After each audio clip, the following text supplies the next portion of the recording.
पतिदेव, मैं गरीब परिवार की बेटी थी। अब मैं एक आत्मनिर्भर महिला हूँ। अलका एक खेल शिक्षिका है। आज वह सुबह से दोपहर तक मैदान में ही है। आजकल जिला स्तरीय खेल की तैयारी चल रही है। सभी खिलाड़ी काफ़ी उमंग से तैयारी कर रहे हैं। अलका भी उन्हें उत्साह को देखकर पूरा समर्पण से कोचिंग दे रही है। मनोज ने 2 बार फ़ोन करके पूछा भी है कि आज बहुत समय लगा। अलका ने कह दिया है कि अभी 2 घंटे और लग जाएंगे। इस समय एक ट्रैक चल रहा है। अलका भी कॉफ़ी पीते हुए आराम से बैठी हुई है। कुछ छात्र अब भी दौड़ भाग कर रहे हैं। इन सब में अलका को अपना अतीत नज़र आता है। अगर उसके पैर की हड्डी ना टूटी होती तो आज वह राष्ट्रीय स्तर की खिलाड़ी तो ज़रूर होती। अलका को खेल कूद बचपन से ही पसंद था। साथ ही साइकिल रेस तो उसका जुनून ही था। हर साल एक ऐसी साइकिल रेस होती थी जिसमें 14 से लेकर 18 साल तक के ही प्रतिभागी शामिल हो सकते थे। अलका 4 साल तक उसमें विजेता रही, मगर 5वें साल उसको सड़क पर ऐसी खतरनाक ठोकर लगी कि वह 4 महीने ठीक से चल तक ना सकी। फ्रैक्चर ऐसा हुआ कि 2 महीने बाद अपने आप फिर से हड्डी में दरार आ गई। लेटे लेटे उसका वज़न और दुख दोनों ही बढ़ गए थे। गहरे अवसाद हो गया था। उसे खेल कूद से डर लगने लगा। फिर एक दिन उसने एक युवक को देखा। वह बैसाखी पर चलकर भी अपना कारोबार कर रहा था। उस दिन अलका ने फिर से हिम्मत की। साइकिल रेस में तो वह अब नहीं जा सकती थी, मगर मैराथन आदि में वह ज़रूर दौड़ती थी। उसे कॉलेज पूरा करके शहर के हॉकी टीम में शामिल होना था कि उसका मनोज से रोका हो गया। अलका का तो लगभग गरीब ही परिवार था। घर आया संबंध इस तरह छोड़ना ठीक भी नहीं था। मनोज ने कोई दहेज आदि की किसी भी तरह की मांग नहीं रखी थी। यह भी राहत की बात थी। अलका ने हामी भर दी। खिलाड़ी से दुल्हन बनना स्वीकार किया। सो गृहस्थी शुरू हो गई और हॉकी रह गई। मगर मनोज के खुलेपन और उसके हंसते खेलते अंदाज में वह अपना खेल कूद भूल गई थी। उसके माता पिता हमेशा याद दिलाते रहते थे, बेटी अलका ऐसा हीरा है दामाद, इतना सरल मन, इतना हंसमुख, इसको कभी गलती से नाराज़ ना करना बेटी। आजकल ऐसे लड़के मिलते ही नहीं हैं। सही तो कहते थे माँ पिता। अलका को एक दिन भी कुछ तकलीफ नहीं होने दी मनोज ने। कितने काम तो वही कर देता था। सुबह दूध ले आता, नाश्ता बना देता, पानी आता तो पीने का पानी भर देता था। इस तरह सुकून से दिन गुजर रहे थे। 26 साल की अलका के विवाह को 3 साल पूरे हो गए हैं। धीरे धीरे याद आने लगा कि वह भी पहले एक एथलीट थी। कॉलेज की पढ़ाई और खेल कूद सब करती थी अलका। मनोज तो अक्सर ही यह स्वीकार करता था कि वह उसकी चुस्त दुरुस्त काया पर ही दिलो जान से फिदा हो गया था और इसीलिए चटमंगनी पर ब्याह हो गया। जब पिछले साल पति मनोज को नई नौकरी के लिए गाज़ियाबाद जाना हुआ तो अलका को अपना खिलाड़ी रूप फिर से याद आने लगा। और उसने एक स्कूल में प्रार्थना पत्र लगा दिया। अलका को खेल शिक्षक की नौकरी मिल गई। अलका मेहनतकश है, उसका मन लग गया। यह एक निजी स्कूल है, 8वीं तक का है। खिलाड़ी बच्चे बहुत ही अच्छे हैं।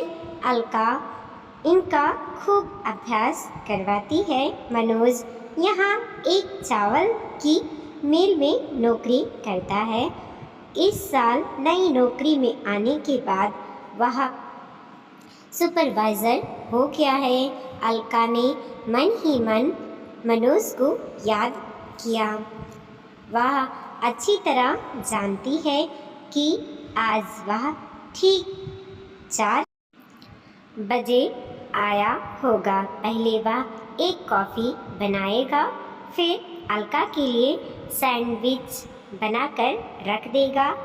अलका का खूब ख्याल रखता है मनोज। अलका भी तो सरल मन की है, बाहर से लोहा और भीतर से मोम है।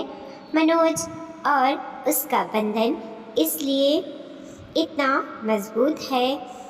वह मनोज की मित्र मंडली या उसकी देर रात की पार्टी आदि किसी चीज़ में टोका टोकी कभी नहीं करती। रविवार को वह दोनों हाट जाते हैं, अपने लिए ज़रूरी सामान लेकर आ जाते हैं। खाना बनाने में वह दोनों ही निपुण है, इसलिए होटल के खाने की मजबूरी कभी भी नहीं रहती। ताज़ा बनाते हैं, आनंदित होकर खाते हैं। मनोज को अलका की यह आदत यूँ भी बहुत पसंद है। वह ना कोई नखरा करती, ना फिजूल खर्च है। सादा जीवन और आनंद, यही है अलका का मूल मंत्र। अलका यही सोच विचार कर रही थी कि अचानक उसके विद्यालय के उप प्रधानाचार्य आ गई।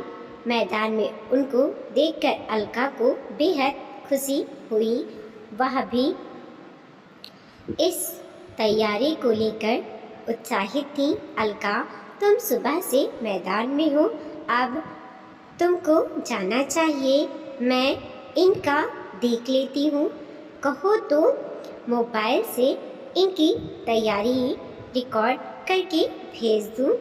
अरे नहीं, इनके कैप्टन को पता है सर, वह मुझे बता देगा मैडम, कहते हुए अलका ने उनको आश्वस्त किया।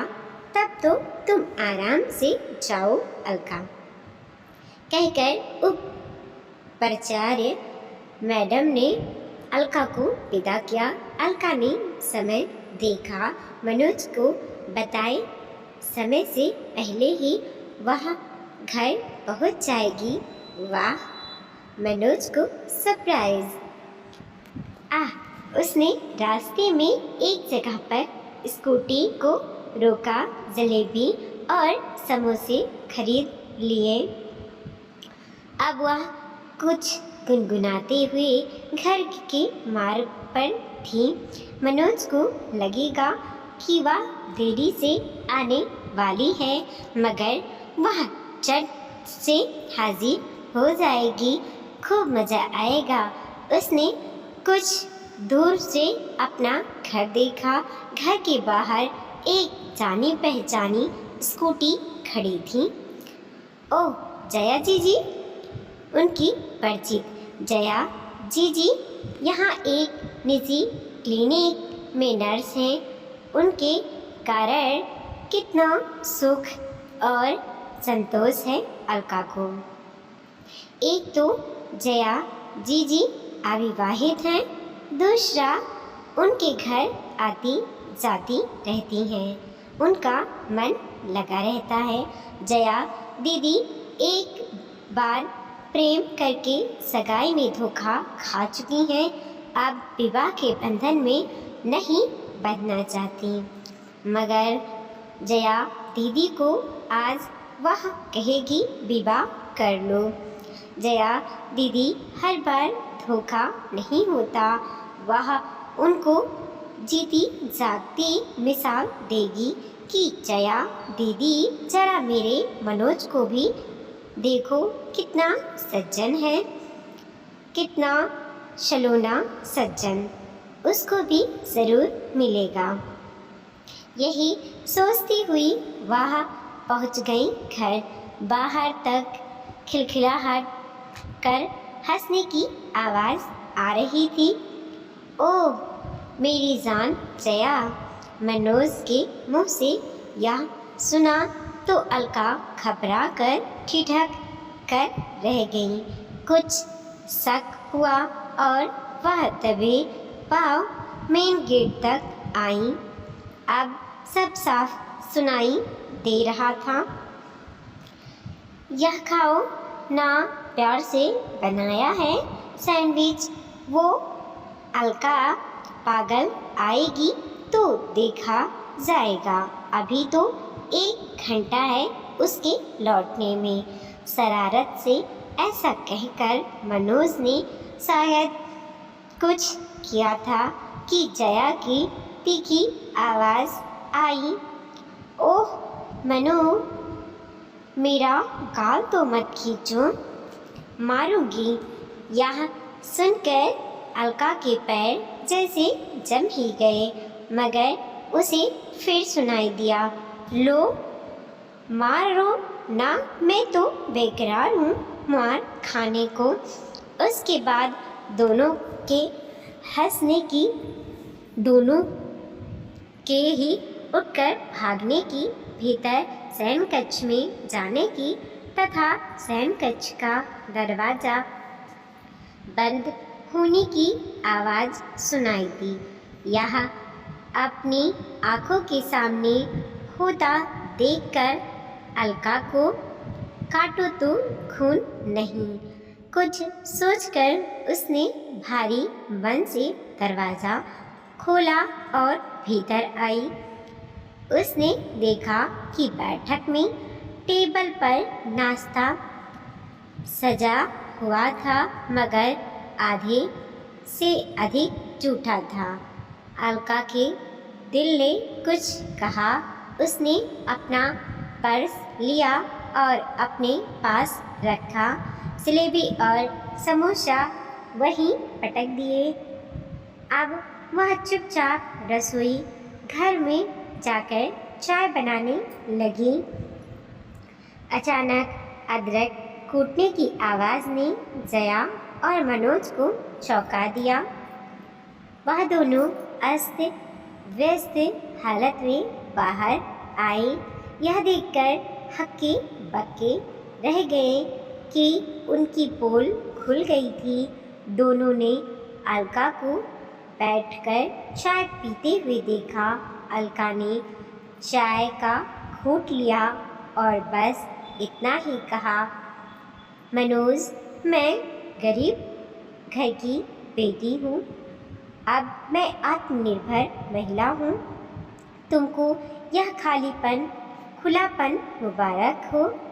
ज़रा खेल प्रतियोगिता होने दो, उसके बाद मैं इत्मीनान से अपना सामान समेट कर तुमको टाटा बाय बाय कर दूँगी।